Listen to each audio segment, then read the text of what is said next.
So the recording is started. I'm going to hit the go live button as well, with my hope that it will continually work. And if not, we will cross that bridge when we get there. Great. So that seems to be working. So just as a sort of overview here before we get started, I've made it not possible for you to unmute yourselves. So please use the chat to ask questions. And use the raise hand function and I'll unmute you, and that'll be good. I think what would be best is to, Rabbi Adelson, you can sort of speak to this on your own, but if you wanted to speak for a little bit and then maybe open it up for questions, but I'll leave it up to you if you want to have people ask questions in the middle. I'm going to hand it off to you to take us the next step of the way. I generally prefer to take questions as they come because, you know, if you leave it all to the end, then, you know, people forget their questions. But the question is, what's the easiest way to do that? Do you want to have people raise their hands? Yeah, so I will keep an eye on the chat for the first 45 minutes, and then Rabbi Adelson will do the same in reverse. And if you want to raise your hand because your question is a little bit more complicated, I'll keep a track of that as well so that people can ask all the questions they need. Okay, so welcome. Thank you all for being here today. As Rabbi Jeremy said, if you have questions, either put it in the chat to everyone, or raise your hand if it's more extensive and it won't fit in the chat.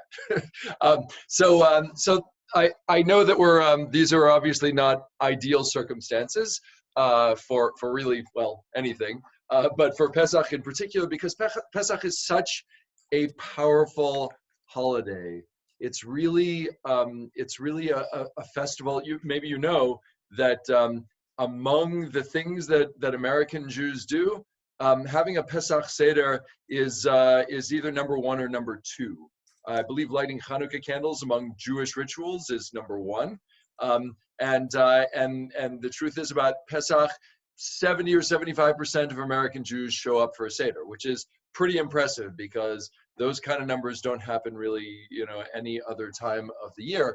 Now, a lot of that has to do with the fact that it's a home-based, you know, something that we do in our homes, and as such, you know, I mean, it's food, it's gathering people together in family, it's all of the things that we Jews value. Of course, the message itself is so powerful that it still continues to appeal.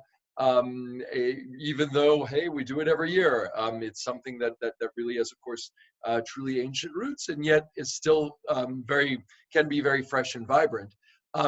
My goal with this session is to help us acknowledge that we're in somewhat a different situation this year, and B, to try to bring meaning and create a meaningful Seder experience, to help you create a meaningful Seder experience, even given our current circumstances. Now, I want to point out that I will, that Beth Shalom will be offering a second night Passover Seder via Zoom. You'll have more information about that at some point. That I will be leading. Basically, you'll be welcome to help to sit around my Seder table with me and my family, my immediate family in my house, the second night. But maybe you want to run your own Seder on the first night, and so that you might incorporate people who can't come to your home. You could do it by Zoom as well. Now, yes, I know that that some of us don't traditionally use computers and or digital devices on Yom Tov, and I think that you might want to consider doing that in a way that if you've not done in the past, that is respectful. One thing that you can do is certainly for the first night of Yom Tov, the first Seder, if you turn your computer on beforehand and start Zoom, it will stay on. Now, I think that Zoom meetings, if you don't have a, I don't know if it's called a premium account, but if you're not paying, basically, a Zoom meeting will only last 40 minutes. That's something you should be aware of. I think other platforms like Skype, for example, you might be able to do for longer for free. You know, I don't know if anyone else has an answer to that, but Skype, to my knowledge, does not cut off after 40 minutes and can do video conferencing. I don't know about Google Hangouts. You might want to look into other platforms, but just so you should be aware that if you're not paying for Zoom, it will cut off after 40 minutes, and most Sedarim take longer than that. So so you might want to look for another platform if you want to make sure that you don't get cut off. So that's one thing. I'm going to put right now in the chat a link to a document that I've created that I use from year to year, and I've updated as well. Okay, thank you, Alan. Skype time is unlimited. Appreciate that. It's good to know. I'm also going to share this document on screen right now.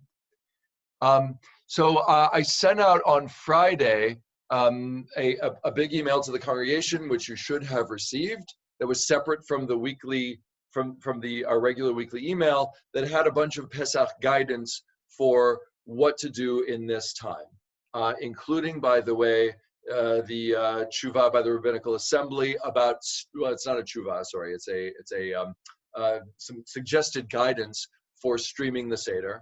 And if you're concerned about the halachic implications about using devices on Yom Tov, as I think you should be, there are some good tips in there for how to do that in a way that will enable you to connect with your family and friends via Zoom, and also still preserve the sanctity of Yom Tov. You should know that, in case it's not clear, I mean, I generally do not use devices on Shabbat or Yom Tov.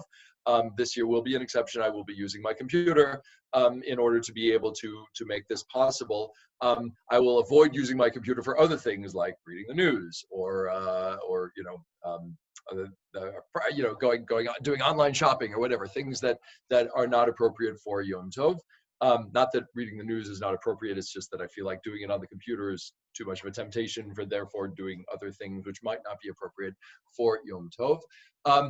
But you can rely on the fact that, number one, in 1950, the conservative movement stated that the use of electricity and effectively electronic devices, although there weren't really electronic devices in 1950, they permitted on the basis of the fact that connecting people together is a valuable valuable Jewish principle, and that they said even in 1950 that the telephone, for example, might be used to connect to each other, to call relatives on Shabbat, because that is an appropriate thing to do. Again, I don't generally do that myself, but you have that to rely on if you find that helpful. So like I said, that link that's in the email that I sent out on Friday about streaming the Seder gives you helpful guidance for using the technology in a way that might still be respectful of Yom Tov. Okay. A couple of other things you should think about if you're doing a Zoom Seder with relatives. Those are in point number one there. You might want to make sure that, of course, everybody has the appropriate ritual items like a Haggadah. They should have their own. If you're in different places and you're doing a Seder that connects people, make sure that the people at the other tables all have a Seder plate, and matzah and karpas and charoset and maror and so forth. Now that might mean that for the first time, some people who've never made charoset before have to make charoset. I believe probably some kosher markets actually might sell it. That might make it easier. Although I don't know if I'd recommend going into a small cramped kosher market with other people at this time. But it's pretty easy to make. You chop up some apples and some walnuts and sprinkle a little red wine on it. That makes it nice and easy.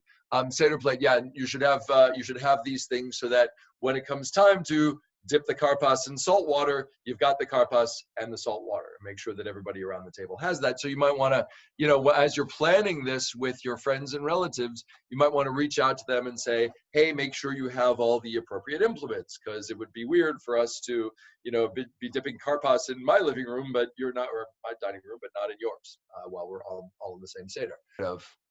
Oh, no, he left. Okay. So just keep doing what you're doing. Okay. Well, I just want to explain to everybody that there are people who are Zoom bombing meetings like this, particularly targeting Jewish groups. There was an article about this in the forward. So you should be aware that there is the chance that this might potentially happen at your Seder, particularly if your Zoom link is not public, they can't do that. But yeah, we are now. We've now been the victim of a Zoom bombing. So mazel tov. So in any case, what I've got in the chat is the, oh, that's why okay, yeah, that's why, because if you put it in the chat, they can see the link and draw on the screen.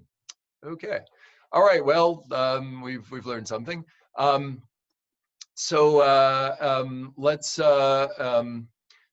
sorry, I lost my focus there. Where was I? So you have in the chat, if you page up a link that I sent you with these tips on it. I gotta look at it so I can see where I am. You can open that individually on your own screens so that you can see what I'm talking about. And I see that several of you are doing that right now.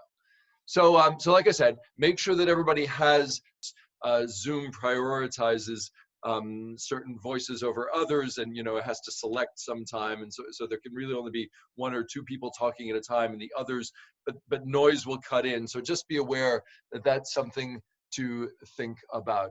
I mentioned also, of course, leaving the computer on if you're uncomfortable with turning the computer on Yom Tov.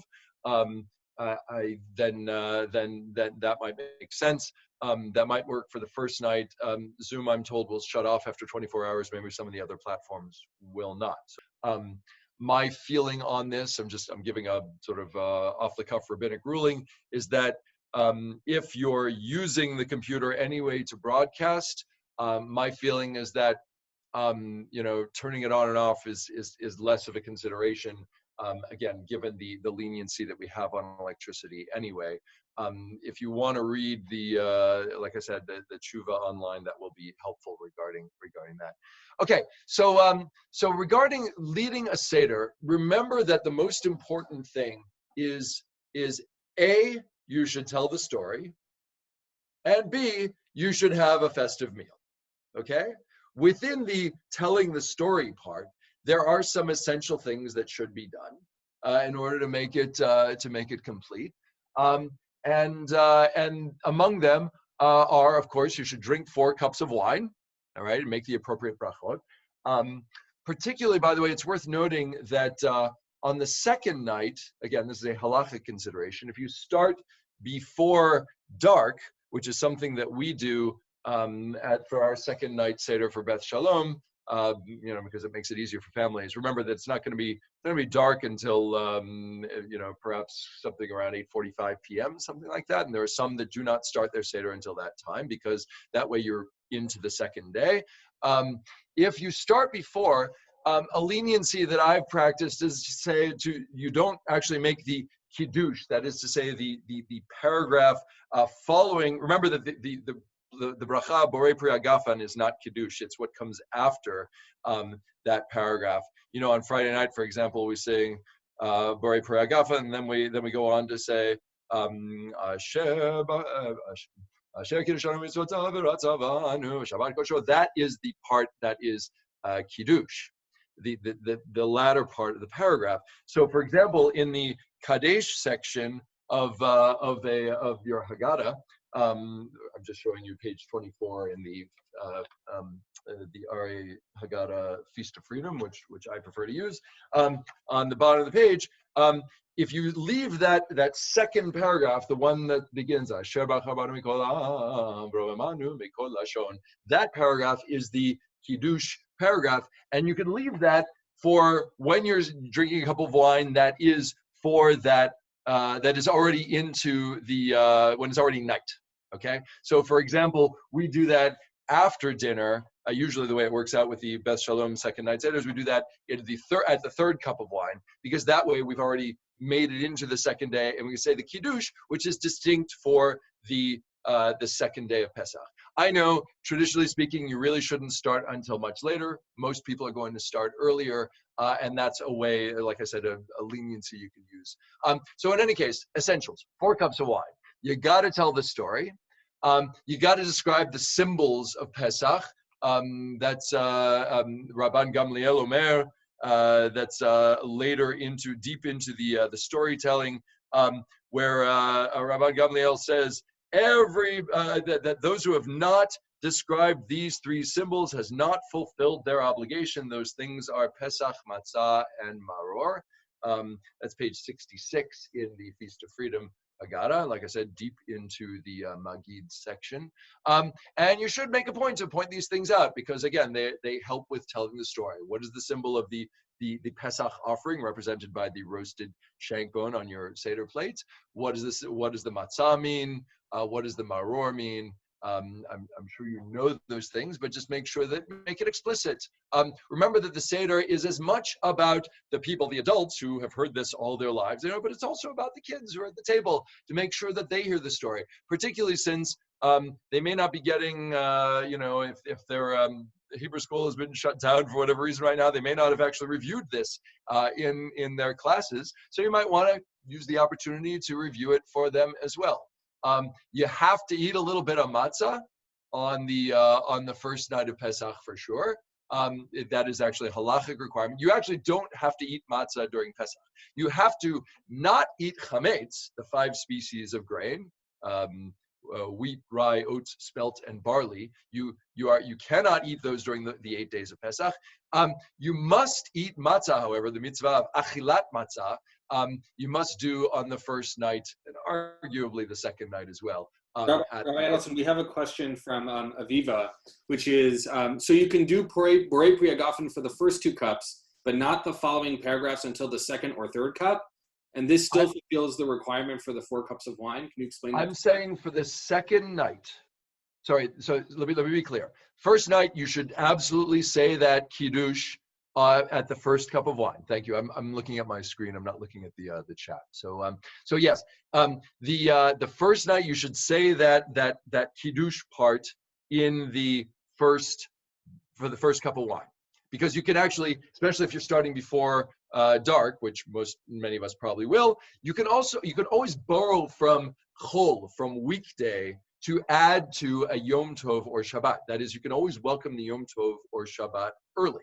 Okay. Now on the second night, which is of a lesser status than the first night, because it's only rabbinically mandated, and we only have the custom of diaspora. They don't do that in Israel at all. The second night is a lower status, and so doing a second Seder. Remember, in Israel, you only get 1 Seder. You can't go to the in-laws on the second night. You only got that first night. But here in the diaspora, we are lucky enough to have a second Seder. However, if we're fulfilling the tradition as it has come down to us, really, you shouldn't start that second Seder until after it's dark. Okay, so that you're clearly into the second day. However, what I'm saying is that there's a leniency in that second day, from my perspective. I'm giving you a leniency, a kula, a lenient position. That's a rabbinic term, to say that you can start the second night Seder early, but not acknowledge that it's the second night until it is in fact the second night. So if the second night doesn't start until 8:45 or arguably after sundown, which is going to be around, let's say, 8 o'clock. By the time you get to that point, 8 o'clock, and you've got another cup of wine, then you can add that kiddush paragraph, okay, after the bracha. That clear? Just helping you out, making sure that we're on the halachic up and up here. Okay, good. So thanks. Excellent question. All right, so we talked about 4 cups of wine. We talked about telling the story of Pesach. Remember, engage the children. The whole point is engaging the children. Yes, I know, we all know that the point is to get them to ask the 4 questions, but why must they ask the 4 questions? Because, or any questions really, is because we want people to we want people to answer the question of why are we doing this.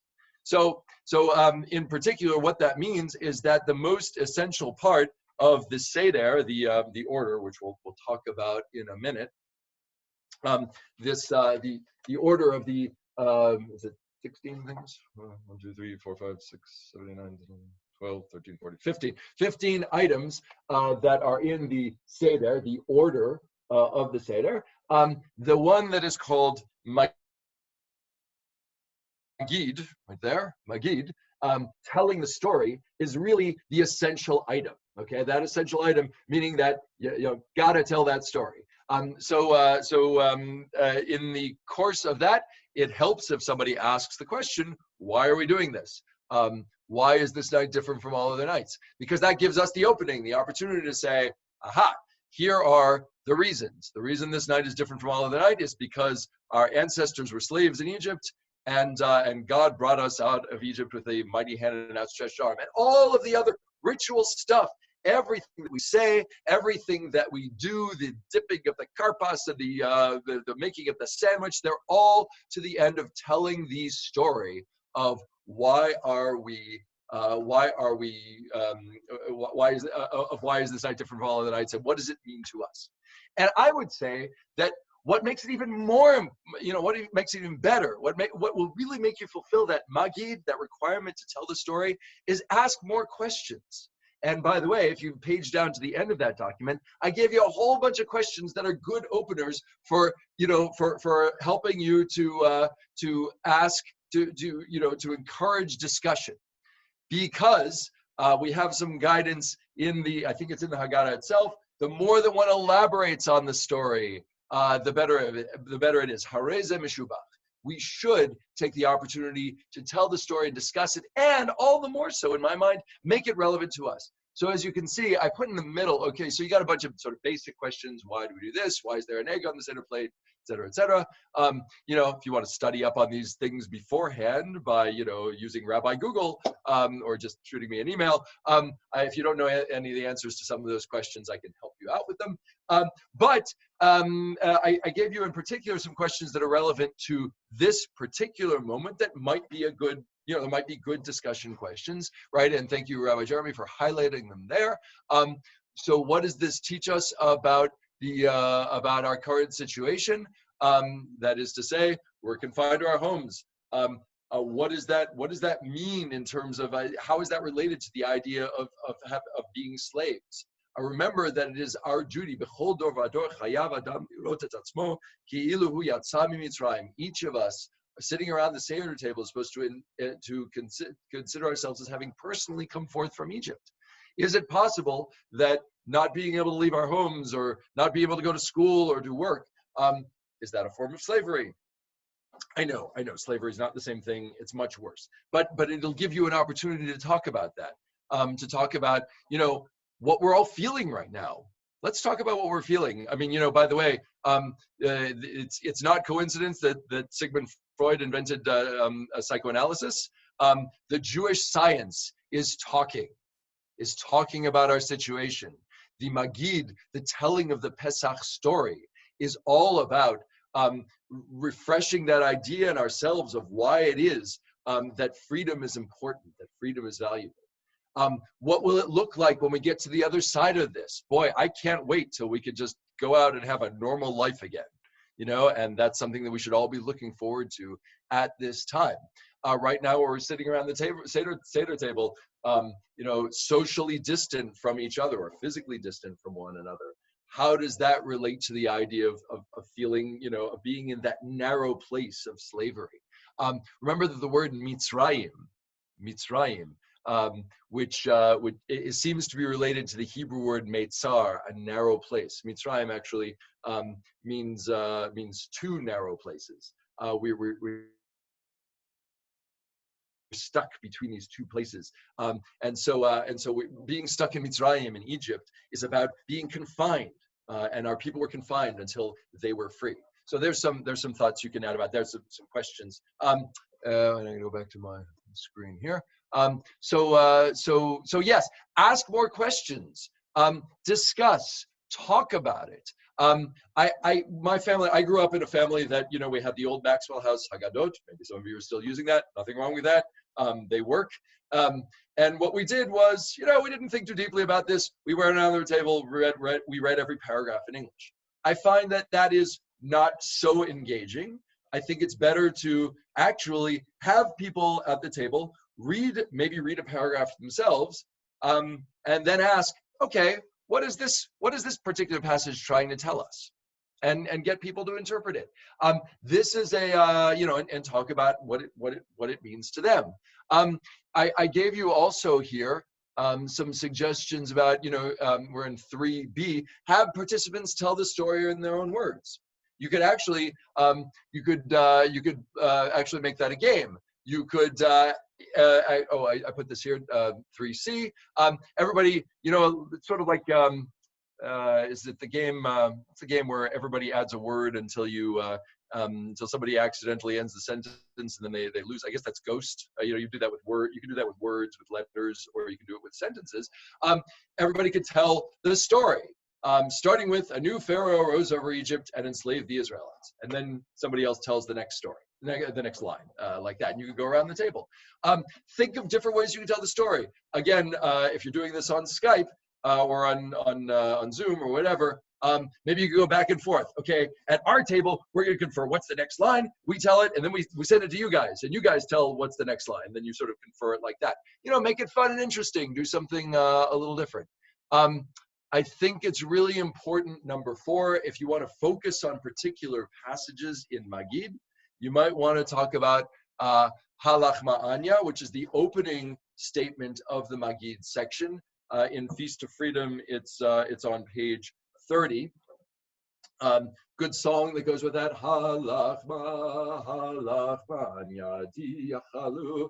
Achalu alatana be'ara be'ara de Mitzrayim be'ara be'ara de Mitzrayim kol dichvinyete ve'yechul kol ditzrichete ve'yivsach hashatacha lashana ba be'ara de Yisrael hashatavde Lashana ba b'nei chorin. I'm sure you can find that on YouTube if you want to study up on it. But what's this paragraph about? Halawa Hanyu, this is the bread of poverty, this poor bread that our ancestors ate in the land of Mitzrayim, in that narrow place. Let all who are hungry come and eat. Let all who are in need come and celebrate Pesach. Now we are here, next year in the land of Israel. Now we are enslaved. Next year we will be free. I think there's a lot to process in just those 6 lines about what it means to be free, what it means in terms of our obligation to others. What does it mean if we live in a world of plenty? How can we share that with others? How, all the more so in this particular time, how can we say, let all who are hungry come and eat, if we can't actually even open our doors to let them in? What does that mean in terms of our obligation for others if we can't allow people into our homes? So that's something you can talk about. I think the idea of let all who are hungry come and eat is really an essential reminder. Something that Pesach should teach us is that because we are free people who came from slavery, that we have an obligation to work for the freedom of others, to work for, to make sure that people are not suffering, that people have food, that people have a place to live, that people have their basic needs met. And we have that obligation, and we refer to that obligation, that obligation as tzedakah. Tzedakah literally meaning righteousness. What does it mean to be a righteous person? It means to provide for the needs of others who have less than you. And we are reminded of that whenever we say, this is the bread of poverty, because that was our bread. And it is a reminder that, hey, in 8 days' time, we'll be able to eat nice, fancy bread again. Right now, we're eating this flat stuff because it's to remind us of Mitzrayim, of that narrow place. So there's a few thoughts about Halawa Hanyu. Good passage to discuss. I think with the 4 children, you might want to think about perhaps not going around the room pointing out who's the wise child, who's the wicked child, but rather, what does it mean about different personalities around the table? I no, I'm not going to mention any names here, but I look around in my own family and I think, oh yeah, okay, this person doesn't care so much, and this person really is hostile. What might it mean for people who feel like they've been that they've been distanced from our tradition against their own will because of who they were or who they are or their life choices? You might want to think about how our different circumstances today. I mean, the palette of the American Judaism is very different from how it was when the Maxwell House Haggadah was first published. And so you might want to think about, what does it mean that we've got so many different types of people around the table right now, and play that out honestly. What does it mean that, by the way, 3/4 of us still show up for Pesach Seder, and all those people are gathered around a table? It's an opportunity to talk about who we are, what it means for us to be Jewish, and to talk through those things. That's something you might want to do as well. So another passage you might want to expand on, as I said, is the Pesach Matzah Maror by Rabban Gamliel. You might want to talk about not just what do they literally mean, but what does it mean that there's this funny roasted bone on the table? I always found that very strange. We roast a bone, even though, of course, Jews haven't practiced sacrifices. We don't sacrifice the Paschal lamb. The Samaritans in Samaria who live around Mount Gerizim, who rejected rabbinic Judaism a long time ago, they still sacrifice goats on Passover. Thank God we do not. Sacrifice is a very bad, very unpleasant experience, and I think that, and Maimonides will agree with me that prayer is a much better way of reaching God. But isn't it curious that we've got this roasted bone that sort of symbolizes our ancient connection to sacrifice? And what does it mean for us today that we do not sacrifice? Rather, we offer the words of our lips. What does it mean, by the way, that we're doing that via digital connections, which our ancestors couldn't have understood couldn't have understood at all? You might want to put that sacrificial bone in historical perspective. Think about where we are today, ladies and gentlemen, and how different the Jewish experience is today from what it would have been so many years ago, literally thousands of years ago. So there's that. If you could also play the game of what else do you think we should put on the Seder plate? Some have referenced the fact that Susanna Heschel, in referring to, she didn't say this. She's the daughter of Rabbi Abraham Joshua Heschel. She didn't say this, but somebody said, some commentator on Jewish life who was actually objecting to women on the bima or leading services or egalitarianism, said that a woman belongs on the bima like an orange belongs on the Seder plate.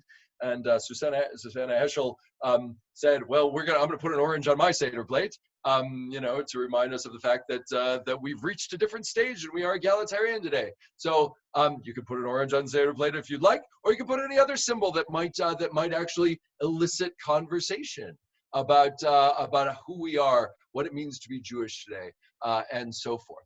So yes, those Pesach, Matzah, Maror, those are 3 traditional symbols. But hey, be creative.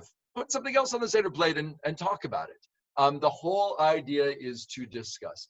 I mentioned this before. We're in 4D. In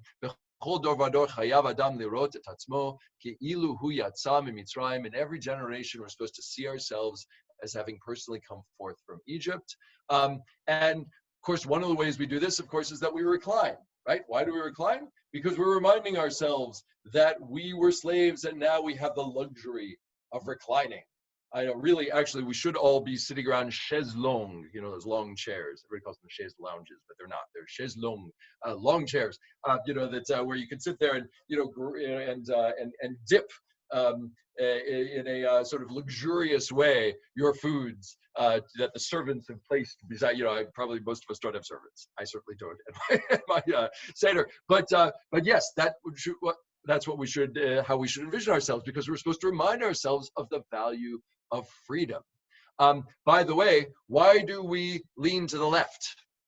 A very simple, straightforward answer that that doesn't really make sense in today's world. But in the ancient world, you always ate with your right hand because the left hand was not for eating. I'm not going to get any more explicit than that. But while you're reclining to the left, you can dip with your right hand, and that's the way it's supposed to work. Just a little thing that I'm sure the teenage boys around your table will appreciate that detail. Okay, it's a reminder, by the way, how else do we see ourselves as having personally come forth from Egypt? That reminder of our obligation to remember that and thereby not oppress others. And in fact, I gave you a verse in here from Exodus, perhaps one of the most important verses in the Torah. V'ger lo toneh velo tilchatzenu ki gerim hayitem be'eretz Mitzrayim. You shall not wrong a stranger or oppress him, for you were strangers in the land of Egypt.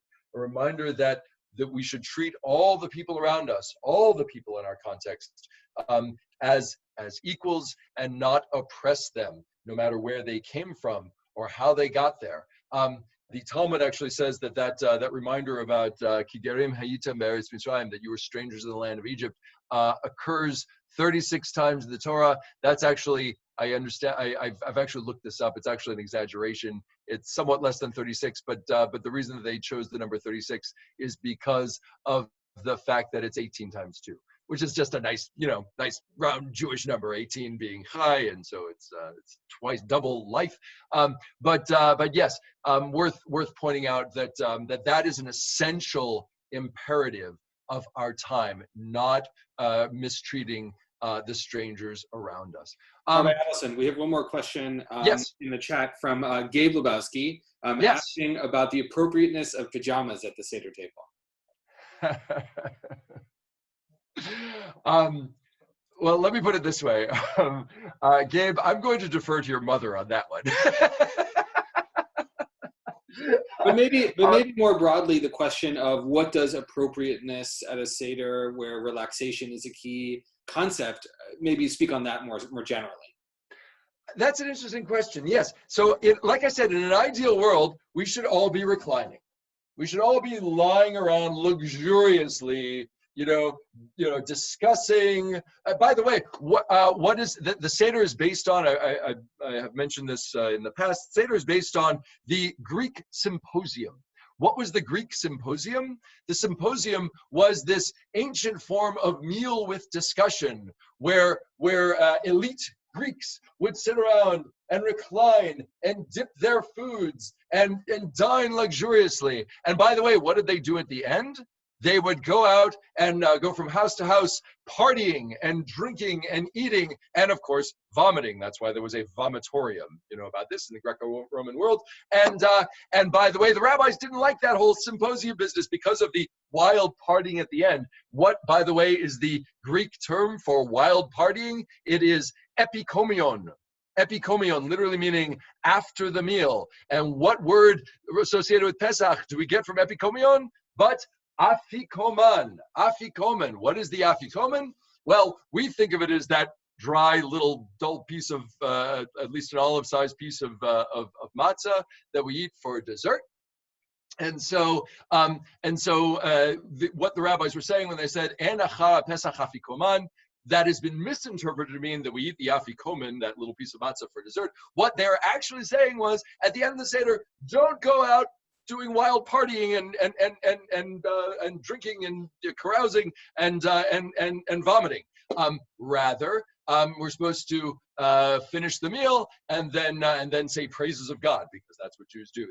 They don't do this epikomion business. So yes, the Seder is a Greek symposium that we have modified for Jewish purposes, and as such, we should be relaxed. However, I might point out also that it's a Yom Tov, and you should be dressed respectfully. I mean, this is my personal opinion. I mean, again, you'll do what you do in your household, but I think that just as we respect Shabbat by being dressed properly for Shabbat, so too do we respect the Yom Tov by being dressed appropriately, and that might mean no pajamas, but that's just my opinion. Okay, other questions that I haven't addressed yet? Okay. Let's see if there's anything else on this on the sheet. I'll just add very Yep. briefly that we also have a chat going on the Facebook page, and Olivia Tucker points a link to a different story for the orange on the Seder plate. So for those who are interested, definitely check out there. There's a question from Alan. I'm going to unmute you right now so you can ask your question. Good.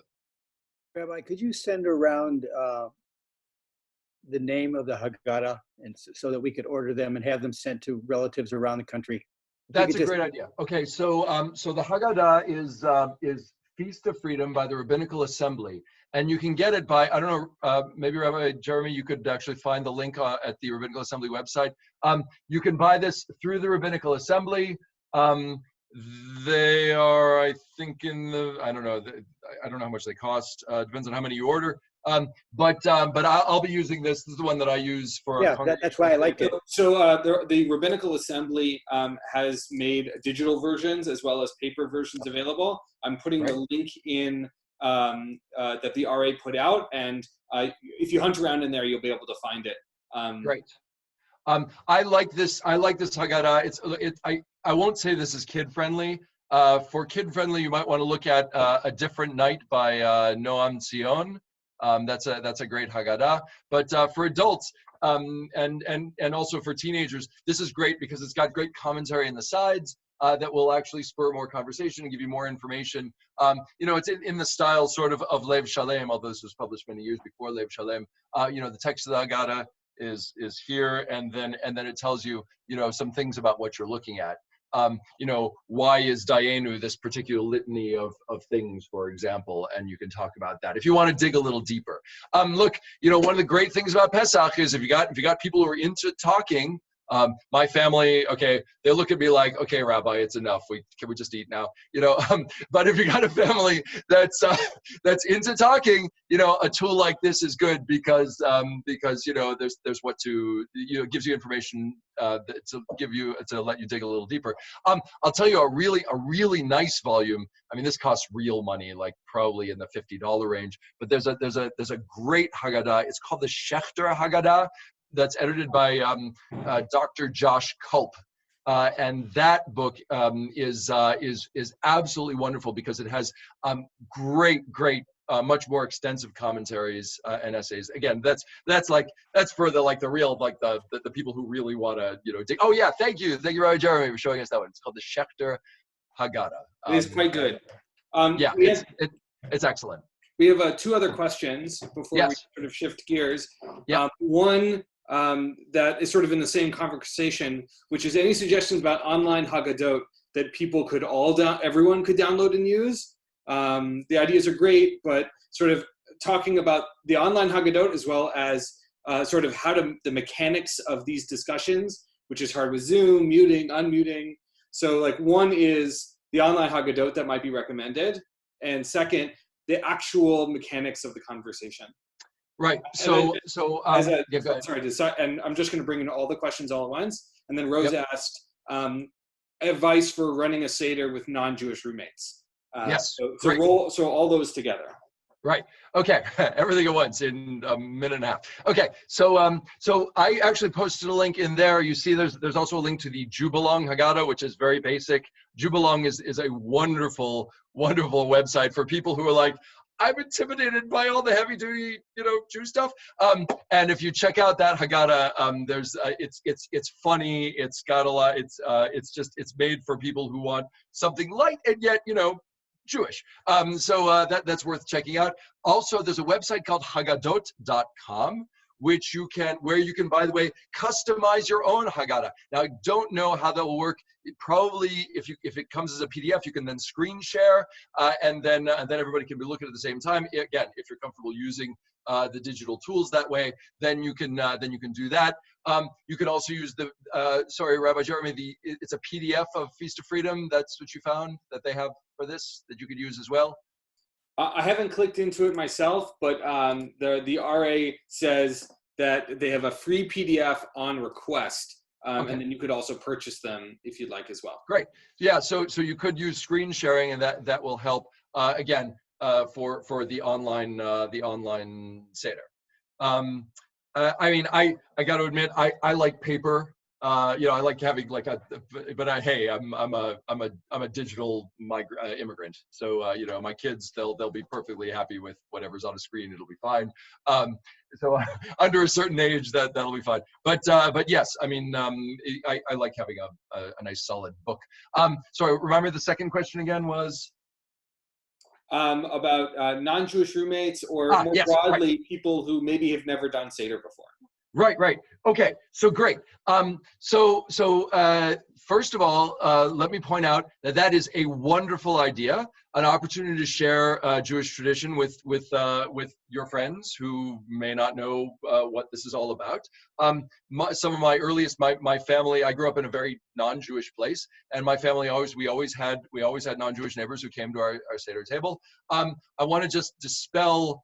You might hear from some Orthodox authorities that it is forbidden to invite non-Jews to a Seder. That is wrong. I disagree with that entirely. On the contrary, it is, I think, a mitzvah to invite your non-Jewish neighbors to demonstrate to others, you know, what our tradition is. In fact, the very reason that we open the door for you know, we think it's to let in Elijah.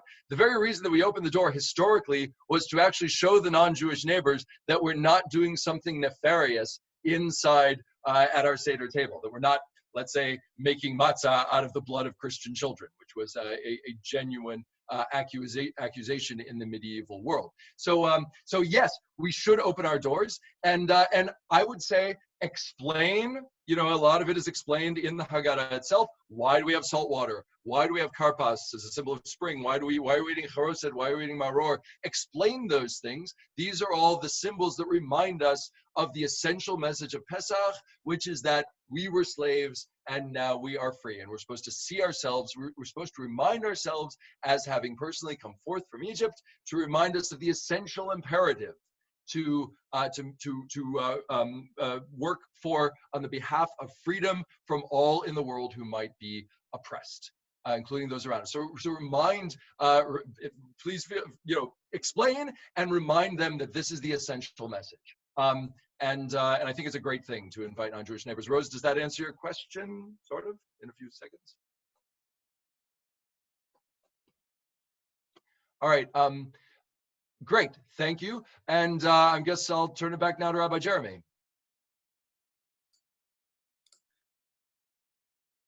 Great, can everybody hear me? Thumbs up if you can hear me. Great, awesome. So I'm going to take a very different approach than Rabbi Adelson here, and maybe if I'm going to try my best to keep an eye on the chat, but you know, we'll do the best we can for questions. The approach, what I'm going to talk about today is the very technical stuff. What does it mean to, how do you kasher your kitchen? What foods are you permitted? Things like that, and what sort of updates and changes there might be as a result of this circumstance. The RA has put out some guidelines around what you can and can't do, you know, what maybe leniencies you can lean on this year in particular. And so what I'd like to do is I'm going to share my screen so that I can sort of walk you through this together. Great. Yeah, we'll find a way to collect all of the links, Erica, and post sort of a resource list on our Facebook page or on the website, and we'll figure out something to do that, no problem. Okay, so I'm going to share. Can everybody see my screen so far? The Pesach guide. So we're going to actually skip down to the third page. You can read about what Passover means according to the RA later. One of the things that all sort of kashrut is built upon is this principle of kabol-o kach polto, which it means that the way something is absorbed is the way that it is removed. Meaning to say that if you use a soup pot, then using this, then koshering of that soup pot is going to be done through the same way. So the way something is used is the way you're going to kosher it. And there are two primary ways that this is done. The first is called Hagala, and I'm going to try and highlight these things here. Sort of weird PDF highlighting. Hagala is the rolling boil, which I'll talk about in greater detail, and then libun, which is a much higher temperature, and then I'm going to describe a system called libun kal, sort of a lighter libun that's of a higher level than Hagala and lower than libun, and we'll talk about that in a second. So let me just briefly talk about Hagala in the broad strokes before we go into the details of what types of dishes. Almost always, for almost all of these things, and by the way, this is the same kashering methodology for the entire year. Hagala, almost all of these require everything to be thoroughly cleaned with soap and water and not used for 24 hours before the kashering process can begin. The idea of this is that after 24 hours, the utensils no longer have the ability to impart flavor. So let me back up a little bit. The rabbis believed, and I'm gonna actually one step back further. We really wish that the rabbis were scientists, but they aren't scientists. And so it's really important for us to understand that halakha isn't science, and it has its own set of rules. And so as a result, I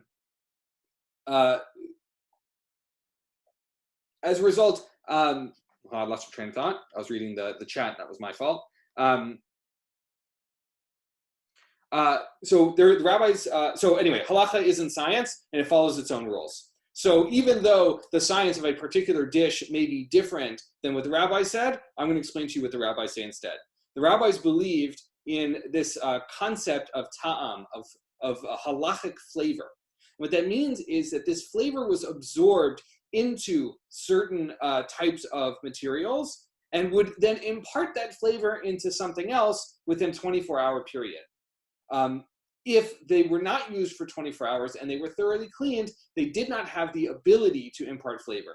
So the example of imparting flavor that might be most useful is for those who drink coffee. Have you ever noticed that there sometimes is a dark ring around your coffee cup on the inside where it's sort of the coffee was sitting? That's what they mean by absorbing flavor. So Hagala, which is the boiling, comes after thoroughly cleaning, 24 hours, and then on a rolling boil. So some suggest that you should put a large stone at the bottom of your pot so that it would remain hot. Once it's hot, it will help it stay hot when you've put cold things in. I don't have a large stone handy necessarily that I want to put in my pot that's clean. So I'm going to recommend that you just put things in very slowly so that the temperature doesn't drop too much and that it stays at a rolling boil.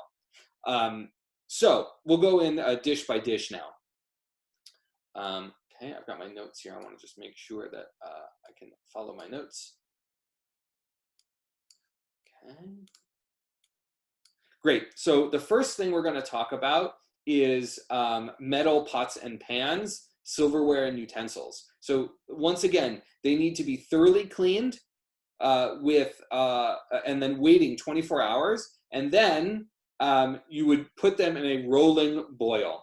What I would recommend for like forks and knives and spoons and stuff is to put them in one at a time, drop them in so that it doesn't overwhelm the boil and lower the temperature. What I like to do is I like to kasher a spatula first or tongs first, and you can do that by, for things that don't fit in a pot, you can put them in a little bit at a time. Something that you actually, if it's really long, and you can put some of it in the pot and you actually have this middle section, you can use boiling water that is poured over for those sections. And we'll talk about, that's called irui. We'll talk about that in a second when we talk about surfaces. So what I like to do is once I put in a bunch of silverware, I like to pull them out and put them on a towel so that they can start to dry. And that way I don't have a pot full of silverware, but instead have a chance to make that process go little by little. Pots and pans that are larger you want to sort of put as much of it in as you can. And if you don't have, it won't fit in, you can use a pouring boiled water to cover the parts that you were unable to put in the giant pot. Hold on one second. Okay, Beth, I see your question. I'm going to come back to it a little bit later. Okay, I think that's what I want to say about pots and pans. I'm going to offer one thing that is a personal, this is not in the RA guide, but I'm going to offer this as my personal practice. And I'm going to show you the source of how what this looks like. In the case of, because the principle is bolo kach polto, the way you use it is the way you remove the you remove the flavor. I don't use my frying pan, which I use almost every day because I'm a big eggs person. I don't use that. It doesn't feel appropriate for me to use it in a boiling pot of water. That doesn't work for me. And so what I do instead for my totally metal pan is I rely on this source. Can everybody see this source? From Sefaria. This is from the Shulchan Aruch in the section around kashering and Passover. And it says the following. It says objects that are used on the fire, and I like to imagine that my stovetop is sort of on the fire. In this case, the idea is that it's on the primary source of heat. I use this leniency by the Ramah, who is the Ashkenazi gloss on the Shulchan Aruch. And he says that you can use, if it's hot enough to burn straw, then that would be considered libun, this white hot cooking. So if I used skewers or something that's actually in fire, this may not be sufficient. But for my frying pan, which I use on my stovetop, I have one of those glass top stoves. But even if you had a frying pan or you use gas, I think this would be sufficient for something like this. What I do is I use a small piece of newspaper and I heat up the pan as hot as it will go. And as soon as the newspaper starts to curl and to burn, I consider that to be libun based on this section from the Shulchan Aruch. This is not in the not high holiday guide, slip of the tongue. In the Passover guide for the RA, this is my own personal ruling that I use for myself, and feel free to rely on that as well. But be clear that it's not in the Passover guide. Okay. So since we were talking about pots and pans, that's why I wanted to bring that up then.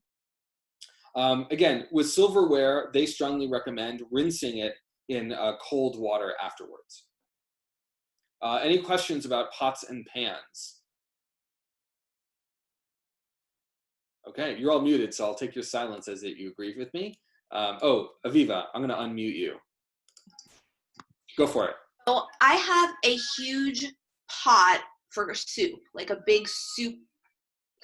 That I don't have another vessel bigger than that I could dip it in. Right. So the primary way that we do that is we fill it up to the brim, and then when it starts to pour over, it's considered kasher. Does that make sense? Great. Other questions? Is cast iron an exception? That's an interesting question.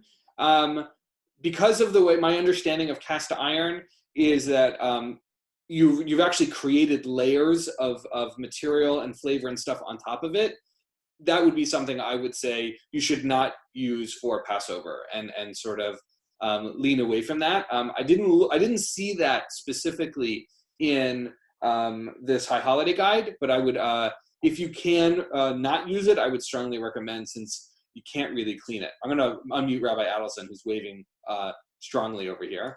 Go for it, Rabbi Adelson. I would say if the cast iron is brand new and has not been used, then you can certainly use it. If it's not new, I mean, okay, I'm gonna, if you don't mind, I'm gonna offer an alternate opinion to Rabbi Jeremy, which is that if you scrub it, and again, I use cast iron pots for various reasons, I like them. If you scrub it really thoroughly so that you get all the burnt on layer of grease off, then you could kasher it. But it's hard. I mean, the good thing about cast iron is that it's all metal, so in theory it could all be dipped. You know, it could be boiled and therefore kashered. But you got to scrub to get all the crud off, basically.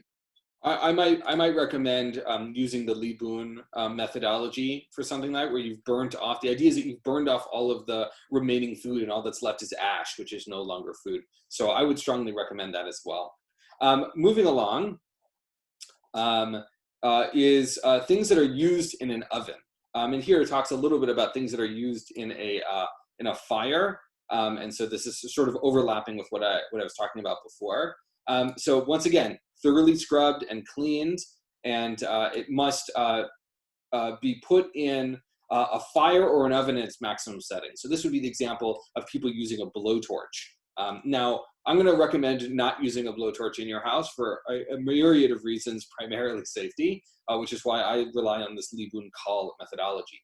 However, metal pans that you would use in the oven to bake with or to cook something in, you're going to want to put those in the oven and heat them up at a very high setting. I usually wait somewhere between 30 and 45 minutes.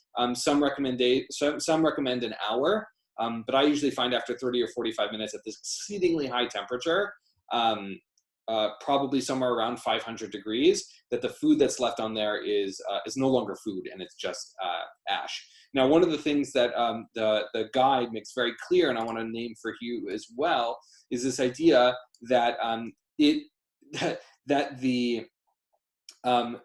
that some things might get destroyed through this methodology. People might be reluctant to submit their item through this methodology. If that is the case for you, my recommendation is to not use it for Passover, because the idea is that you are koshering something so that it can be used, that it can be considered neutral and then used again, and brought back to a neutral state. If you're going to be resistant to that for this particular item, and because you're concerned it'll be destroyed, better to not use it and get something else instead, because we want to keep it kosher and we don't want your things to be destroyed. And so sort of keep yourself in mind for that. Okay, hold on, great. So the next thing that's on here is a metal kitchen sink. What they're going to strongly recommend here is to thoroughly clean and scrub. You might see a theme here. Letting 24 hours pass, which is true for all of these things, in which only cold water is used, and then pouring hot boiling water over all of the surfaces starting from the bottom up. Porcelain sinks would not be able to be koshered, but you should clean them as best as you can. They recommend using Pesach dish basins. You can hear this on the last sentence. Pesach dish basins and stuff for meat and dairy that you can put in the sink. I'm going to offer my own view on this here, which is that unless you are going to be putting dishes, hot things into your sink, especially in a porcelain sink, if you're not putting your boiling hot things inside the sink, you're probably okay. Now, if you make pasta and something like that, and you're pouring the hot water in, I would strongly recommend just being extra careful around this time, not to do that during Passover, after you've cleaned it and things like that, making sure that the porcelain itself isn't hot enough. So one of the things that imparts flavor is heat. And so if you're talking about things that are cold, then it doesn't have the ability to impart flavor. Any questions about metal pans and metal sinks and porcelain sinks? I see here, anyone know about these methods of affect Teflon-coated pans? My understanding is that Teflon I think there's a mixed opinions. Rabbi Adelson, I don't know if you know about Teflon-coated pans at all. I'm going to unmute you. Yeah, my understanding, I think they address this in the document. Generally, Teflon-coated pans should not be used because I think that even though, of course, they're non-stick, there are like interstices where you get stuff that's stuck in the Teflon that cannot then be removed. But I think I hesitate to say you should go out and buy all new pots if you don't have any other pots and you can't afford to buy new pots. So, and if you got nothing else to use, do your best to clean it and kasher it. I mean, I'm just trying to offer a leniency here if that's all you got. Ideally, in an ideal world, we'd all have 5 sets of dishes and pots and pans and 5 kitchens in which we can. But of course, we can't all do that. So yes, generally Teflon. If you can avoid it, the answer is no. Great, thank you. I'm trying to be conscientious. Rabbi Adelson is our Mar Da'atra. He's our halachic decisor for the community, and so I want to encourage you to follow his rulings. So one of the conversations that comes up every year is the question of glass, and there are a number of different positions here. I am going to offer you a number of positions here, all of which are within the conservative movement. So here in the guide, you can see that it suggests that glass dishes should be treated like any other dish, and you should kasher it through hagalah, through the boiling process. Glass cookware should be treated like a metal pot, and that drinking glasses should just be rinsed. However, before you write that down, the conservative movement in the reference notes refers to a tshuva, right? Oop, that's not the right one. Right here, asking this very question: may glass cookware be kashered? And this is what we rely on from the 1990s. And you will see here that according to multiple opinions, one, that glass is does not absorb and does not require kashering, which comes from the sources itself. It says here in the Shulchan Aruch, glass vessels, if used for storage or used to cook hot food, do not require kashering because they do not absorb. Second, you have an opinion that suggests that it is like a metal and requires immersion, which you can find here in the Shulchan Aruch. And then third, that it is considered like pottery, right? That glass is made from sand, and if you look at some modern rulings around Pyrex, it's not really glass; it's more like metal. I'm going to strongly recommend that you treat your glass like glass, meaning to say that as long as it's clean and it has no stains and it has been thoroughly scrubbed, a rinse is certainly sufficient. If you wish to be stringent upon yourself, you can. Here is the ruling at the end of the tshuva, where it says a lenient approach is that it does not absorb, and it doesn't matter if this is the kli rishon, the thing that is primarily on the heat, or a serving dish, so something you've poured the heat thing into. They're going to suggest to try and use separate sets for Passover meat and milk. Again, that is a stringency. Second, that you should try not to use the same dish within 24 hours, which I think is which is a good idea. And that you can, if you would like to, kasher them in a way that you would a metal pan, so that would be a Pyrex or for something like that, or use hagalah in certain circumstances. I'm going to strongly recommend that that you just worry about, especially in this time where things are so crazy, to lean on this leniency. I will tell you that this is what I do in my own home, and I treat them like the glass that they are, because, as I said at the very beginning, halacha isn't science. Okay. Back to the Passover guide. So here we moved on to so soaking for 3 days is not the method. So the idea is bol'o kach polto. The way something is absorbed is the way you're removing it. And so it does say in here that if you look in drinking glasses, that there is a custom of soaking for 3 days. Now, I didn't look this up in the notes, and I'm happy that we could just scroll down really quick to see what it says in the reference notes at the bottom. I'm sorry for those who are going to get dizzy from looking at the moving down, but I would strongly suggest that is a custom as opposed to a, I'm also going to drop this in the chat so that people can have access to this. it's on the RA's website, but that it isn't necessary. But one of the things that it talks about is this concept of rov tashmito.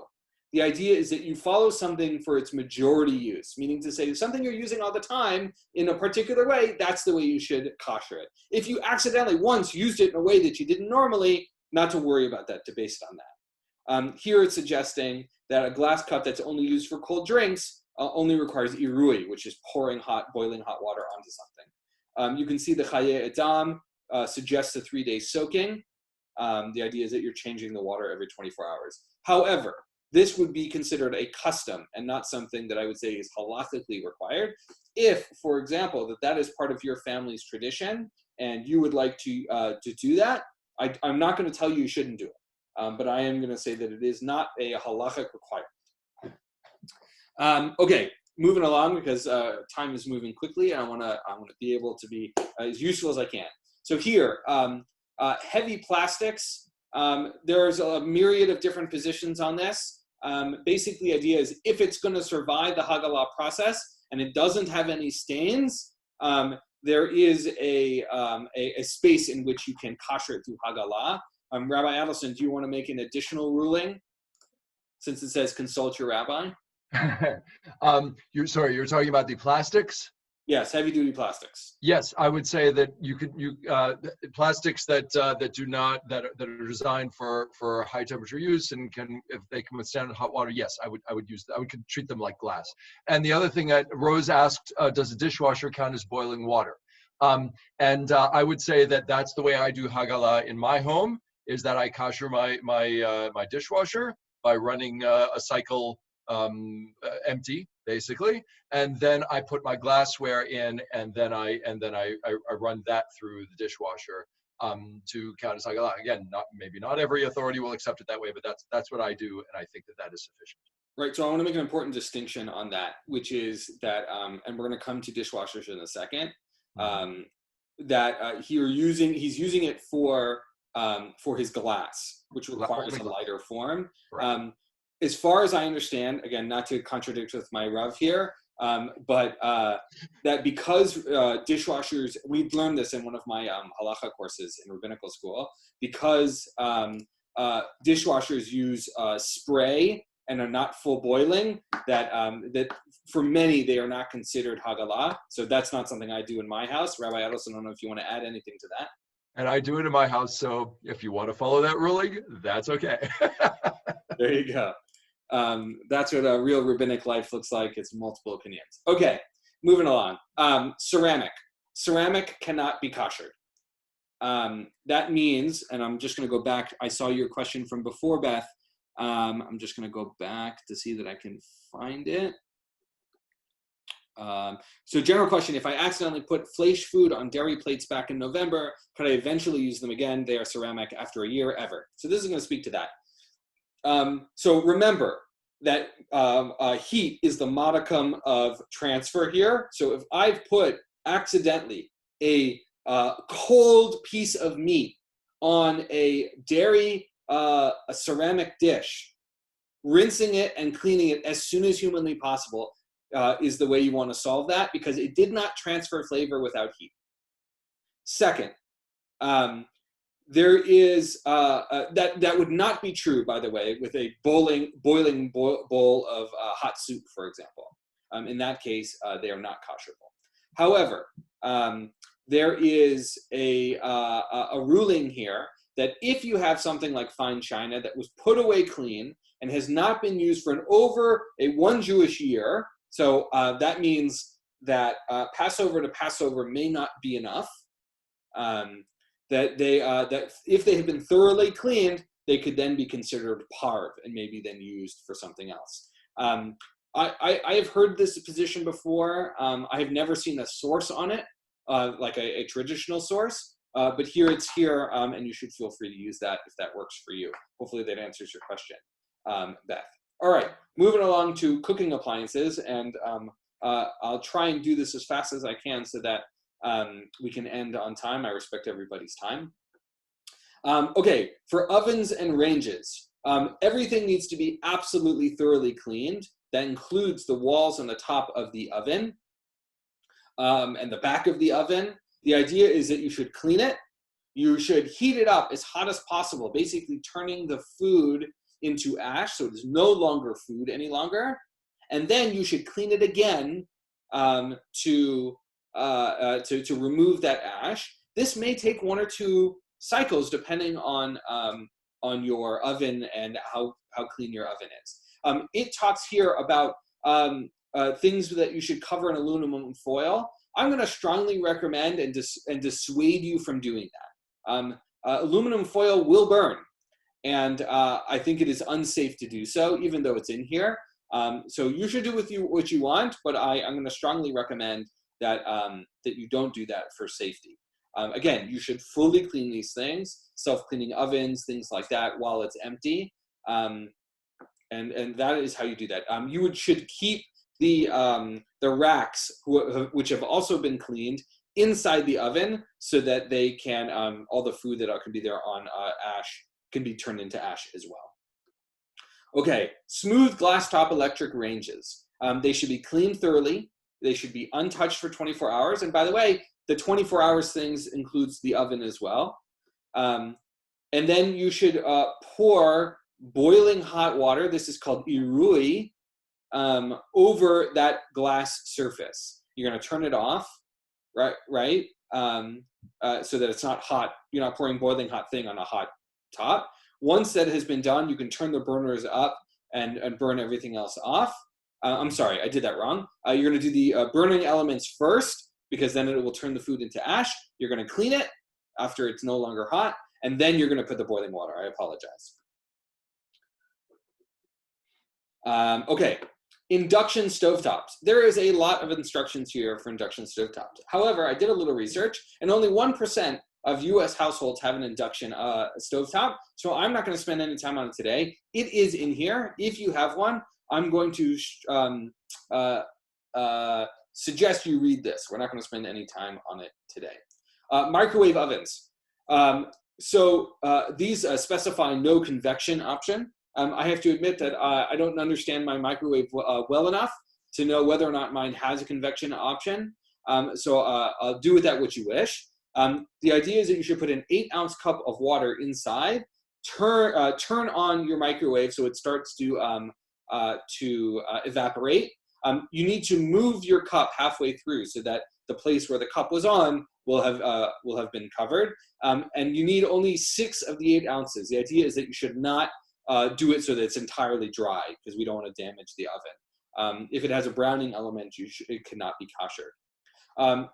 Convection ovens or toaster ovens or things like that are kashered like regular ovens, so you want to thoroughly clean those. Dishwasher, and so here we can already see the different. We've already talked about this in a little bit, but the idea is that you should thoroughly clean them, including filters and drainage stuff. After 24 hours of not being used, they can be run empty with the racks in, with the idea of sort of bringing it back to, with the highest heat to bring it back to neutral. If it is enamel or porcelain, it cannot be kashered for Pesach, because that would be a ceramic. And again, we talked a little bit about dishwashers already, so I'll leave that there. And other electrical appliances can be kashered if the parts had come into chametz, are metal and then removable, in the sense that you can kasher it like all other metal things. If they're not removable, the appliances cannot be kashered. So one example of this, and this is the way I do it for mine, is I use a hot pot, a kumkum, to heat my water for tea and stuff. And so what I'll do is I'll wash that on the outside. I will pour hot water using irui, boiling hot water, on the outside, and just boil water at its full amount on the inside. Okay, work surfaces. So I'm going to share what the guide says, and then I'm going to offer you my view on this as well, which is that everything should be thoroughly cleaned, and then it suggests covered for Pesach. I'm going to speak to that in a moment. Countertops should then be kashered through that cleaning, 24-hour wait, and then boiling hot water on them. The idea being that you are sort of kashering it that way. The surface must have no hairline cracks, nicks, or scratches, like we said, with the naked eye. And here it specifies different models. However, I believe that because unless you have the habit of putting boiling hot pots onto your countertops don't have the capacity to transfer flavor. They themselves don't get hot. If you have a stainless steel surface, or you work in a commercial kitchen, that's a different story. You should definitely follow this methodology. But for the rest of us, where that may not be the case, really a thorough cleaning is by far the best thing you can do. It does not need to be covered. However, just like with any other forms of halakha, you can always be more stringent with yourself. So I'm offering you the lenient position here. So sometimes we cover stuff in our house because it feels like that's the right call for that thing, and sometimes we don't. So in my own home, we do not cover the surfaces because we do not put boiling hot things on the surface of our countertops. Okay. Any general questions about this section before I move to the actual food items?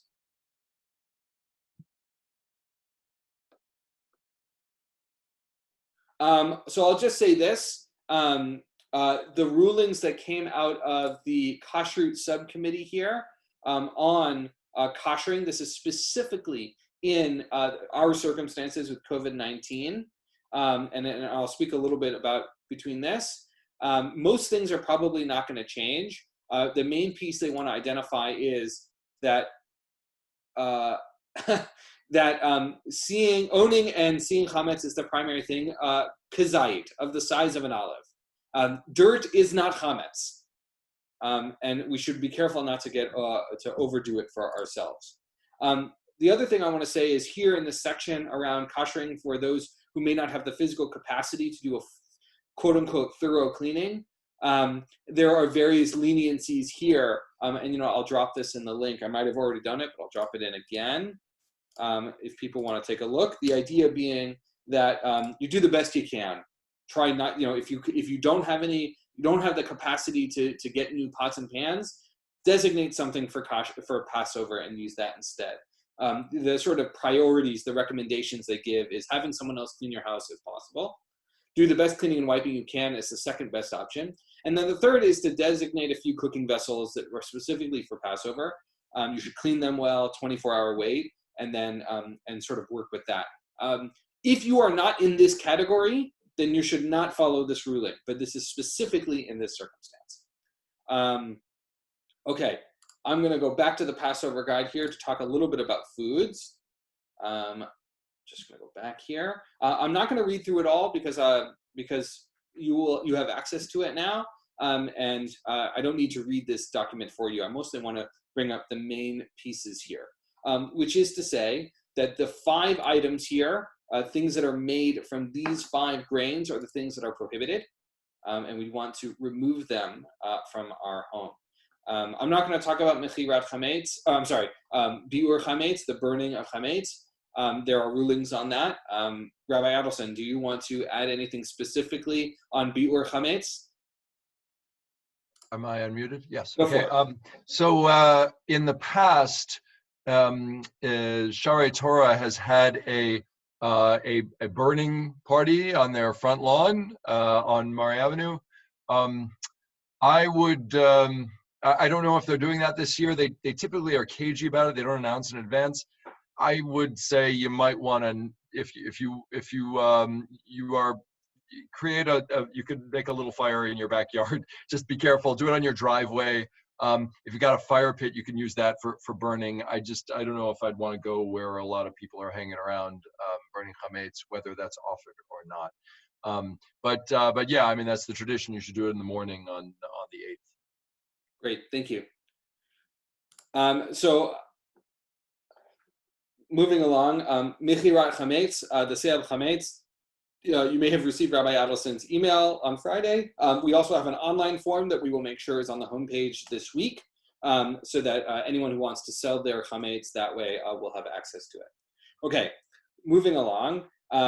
So things that are made from those 5 grains in leavened form are not permissible. Anything made from those things should have a hechsher specifically for Passover. I'm not going to get into kitniot because then we would spend another 2 hours on kitniot. The conservative movement has ruled that that people can eat kitniot if they wish. I'll share this in my own household. What we do, because kitniot is already already a stringency, in our home we eat any kitniot derivative, which is a stringency on a stringency, feels unnecessary to us. So we eat kitniot derivatives. We are also conscientious with our friends and neighbors who don't, and we do not cook that for them. Kitniot do not make something not kosher for Passover. And I would strongly recommend in other years, not this year, but in other years, if you were invited to someone's home in which they eat kitniot, and you didn't eat kitniot, you have permission to eat it because it is their tradition in their home, and we want to be respectful of that. In this year, in which we are not eating at each other's homes, then that doesn't matter so much. But if you would like to read about kitniot rulings in here, I'm not going to get into them here, but you can see Rabbi Amy Levin is one of the authors, and you can read into that more directly. Okay, permitted foods. I would say, okay, yep. So here is anything that the general rule is anything you should, you eat that doesn't have any chametz, that is not processed, you don't need a hechsher. If it is processed, then, and it doesn't have anything else, so like something like pure coffee, is going to be fine without special Pesach supervision. Because of the way processing works and ingredients, we have to be very careful. And so we want to look for a hechsher if possible. So we want to use that lenience, that important piece there. Anything that we want something that's, here they're making a specificity around people who might be trying to cheat you, that anything should have, that the label should be integral to the package and should have some recognizable thing.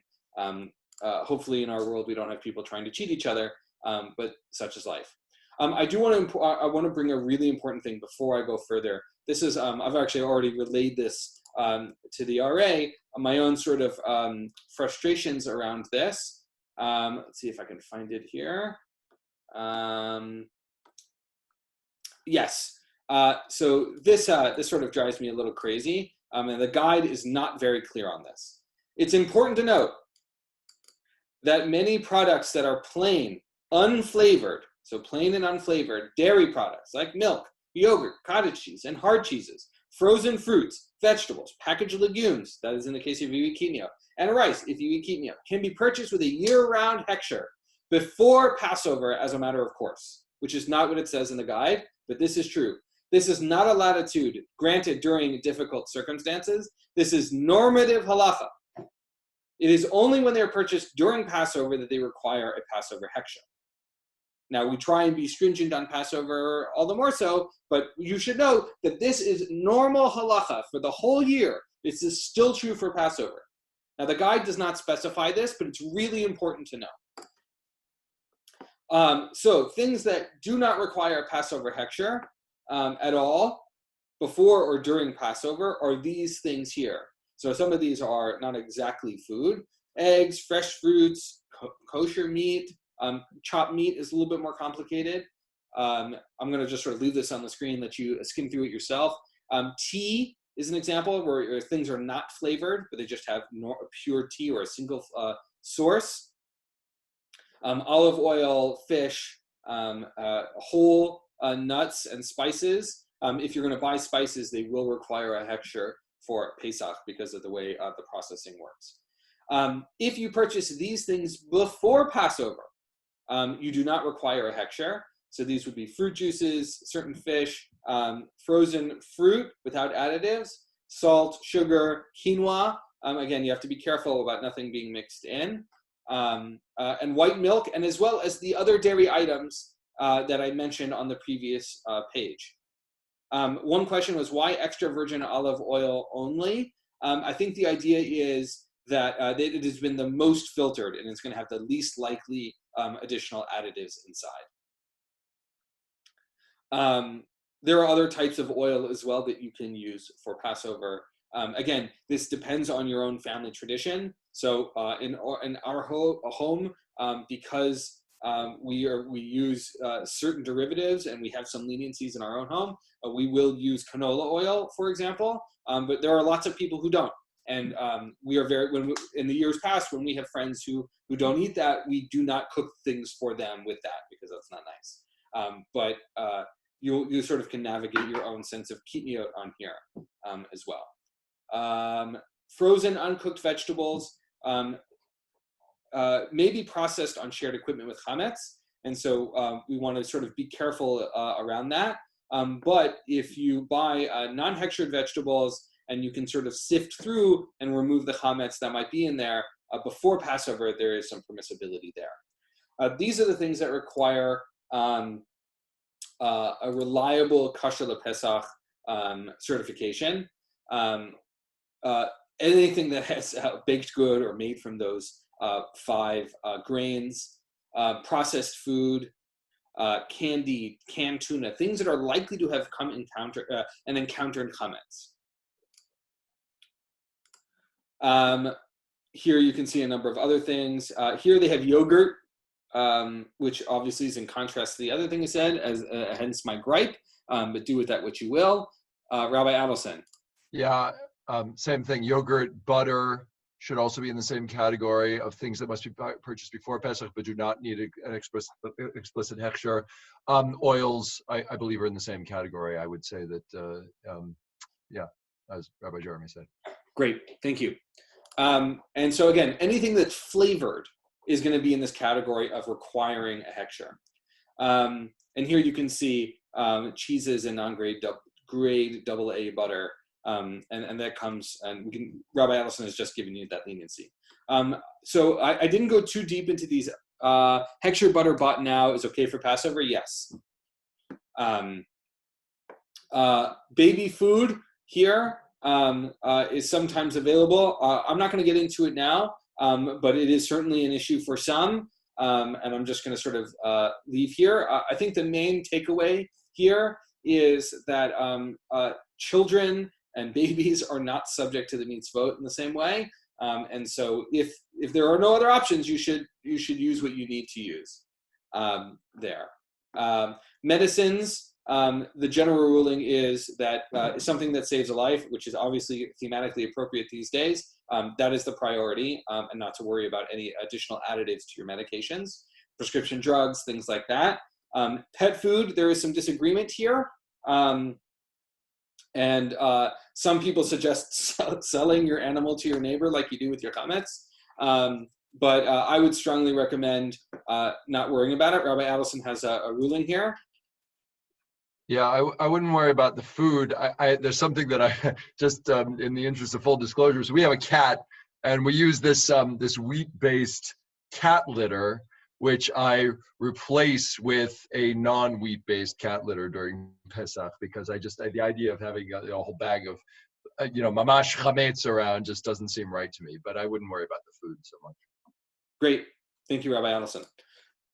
I know we're coming to the end here, so I'm going to skip the rest of the food stuff. Non-food items, they're not food, and therefore they don't require a hechsher. So I'm going to sort of leave this here on just for a second so you can see what things are on here. And then here are the rest of the notes. I want to share with you just a few more things that I think are really important. Because there is, this is part of the COVID-19 section here of things that you might need. And I think here is, oh, no, I haven't gotten to that yet. Just give me one sec. I want to just, so I've already put this in the chat, but I'm going to put it in again. This is the overarching page, and it has a lot of these things inside. So a few things to keep in mind when buying food specifically for the Seder. In particular, the obligation to eat matzah is solely on the first and second night ritual Seders. You do not have to eat matzah the rest, and you basically want to think of one piece of matzah per person per Seder. If there's difficulty finding a matzah, this would be sort of the minimum threshold you're looking for. Karpas can be any vegetable. In Israel, boiled potato is often used for karpas. For maror, if horseradish is not available, you can use other vegetables or fruits. The idea is that it's going to be something that's going to be sharp. So they suggest hot peppers, fresh ginger, mustard greens, raw lemon. In Israel, romaine lettuce is often used, and in the Gemara, that's something that comes up there. I think also something like raw radishes would be a good example. I mean, I think they're delicious, but they definitely have a sting to them. And then an egg and roasted shank bone on the Seder plate. This might be particularly challenging this year. And here we see a leniency come from the Talmud, which is always awesome, that a roasted beet and rice would be sufficient. I wanted to bring up one other thing. Here was the question of purchasing food. And I think now this is really important. CGLS, which is the halachic body for the conservative movement, has obviously created the leniency of keep me out. And so here are the guidelines of sort of what you should buy if that buying food is unlimited. So unflavored things, which I talked about already. We're sort of normally strict, but the CGLS in this particular year is encouraging people, if you need to, I'm going to put it right here, encourages everyone to consider putting aside the Ashkenazi custom if you are having trouble finding food. And then here on the rest of the page, it sort of goes through a lot of the same things you might have seen before with a little bit more detail, a little bit more, a few more options of things you can buy in these various categories. Again, that's at the link. Here are some extra rulings specifically around keep me out. And then again, these are the sort of the same kinds of things that we've seen before. The last thing I want to add to here, and I'm sorry if there's so much material, I'm trying my best, is the question, which is, this was brought to the CGLS as a Q&A, and we have an answer by Rabbi Pamela Barmash. So how does one balance the need for emergency supplies or to get rid of chametz, considering the possibility of food shortages? Rabbi Barmash says, because of anticipated shortage of disruptions in the supply chain, we should encourage people to sell their chametz as opposed to trying to use it up. That is sort of just long-term thinking, something to keep in mind. So maybe you put it down in your basement or in a cabinet and tape it closed as opposed to trying to eat it all really quickly. And then here it talks about burning chametz here, and I'll just drop this link in the chat as well. All of this is accessible through the website, and I'm not going to read it now since we've already sort of spoken about it. And what I'm going to do is, I made a little chart here. You might have already seen these. I made a little chart here of all of the different links, and you can get them here, and we'll share them again on the website and all sorts of other things. So I'm going to stop sharing my screen. Are there any other questions that people might have that I missed?